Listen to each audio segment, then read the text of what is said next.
dan juga audiens sekalian. Pada kesempatan kali ini, izinkan saya, Rizwana Azwa dari tim oposisi akan membantah pernyataan dari Mosi yang telah diberikan, yakni perempuan di Indonesia telah memiliki kesempatan yang sama dalam politik. Saya berpendapat bahwa meskipun ada beberapa kemajuan, budaya patriarki masih membatasi perempuan untuk berkuasa secara penuh dalam ranah politik di Indonesia. Pertama-tama, kita tidak bisa mengabaikan kenyataan bahwa struktur sosial Indonesia masih sangat dipengaruhi oleh budaya patriarki. Budaya ini mendasari pandangan bahwa laki-laki lebih cocok memimpin dibandingkan perempuan.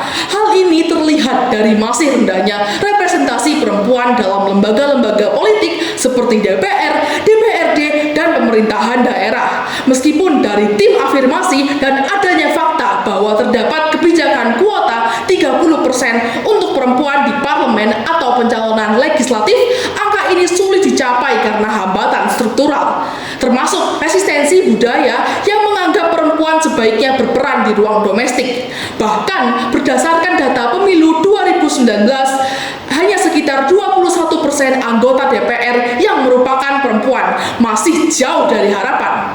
Ini menunjukkan bahwa kesempatan perempuan untuk berkuasa masih sangat terbatas.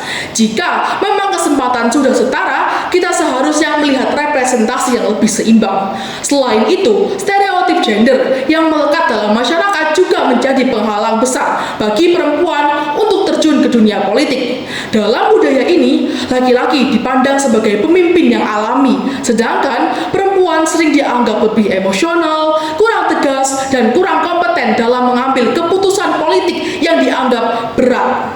Meskipun terdapat perempuan-perempuan yang hebat di kancah politik, pandangan-pandangan seperti ini tetap mendominasi di kalangan masyarakat luas, bahkan di antara elit politik sendiri. Pandangan stereotip inilah yang sering membuat perempuan sulit mendapatkan posisi penting, dan jika mereka mendapatkannya, mereka seringkali dihadapkan pada ekspektasi yang berlebihan atau kritik yang tidak setara dengan rekan laki-lakinya. Ketiga, dalam hal akses terhadap sumber daya politik seperti jaringan dan dana kampanye, perempuan juga masih tertinggal dalam hal ini. Banyak perempuan yang tidak memiliki akses yang sama dengan laki-laki dalam hal membangun relasi politik dan pendanaan kampanye, yang merupakan faktor krusial dalam pemilihan umum.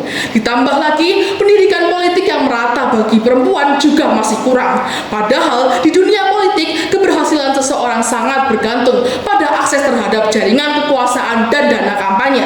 Kurangnya dukungan ini membuat perempuan seringkali tersisih dalam proses pemilihan, meskipun mereka memiliki kompetensi dan potensi yang sama. Hal ini tentu berakar dari sistem yang masih didominasi oleh laki-laki dan membatasi partisipasi perempuan dalam politik secara efektif. Terakhir, dalam ranah partai politik, perempuan sering dihadapkan pada tantangan internal. Meski beberapa partai politik telah berusaha mendorong keterlibatan perempuan, realitasnya adalah banyak partai yang masih enggan memberikan ruang yang signifikan bagi perempuan untuk mengambil peran yang strategis.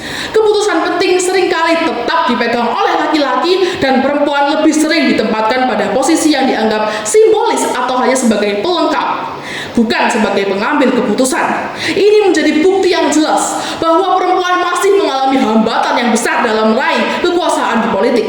Berdasarkan argumen-argumen yang telah saya paparkan sebelumnya, saya dari tim oposisi sekali lagi menegaskan bahwa meskipun perempuan di Indonesia telah memiliki kesempatan yang lebih baik dibandingkan masa lalu, budaya patriarki masih sangat membatasi mereka untuk benar-benar berkuasa dan berpartisipasi secara setara dalam politik. Dengan demikian, klaim bahwa perempuan telah memiliki kesempatan yang sama dalam politik di Indonesia tidaklah benar dan belum mencerminkan kenyataan yang ada. Sekian argumen dari saya, tim oposisi. Terima kasih.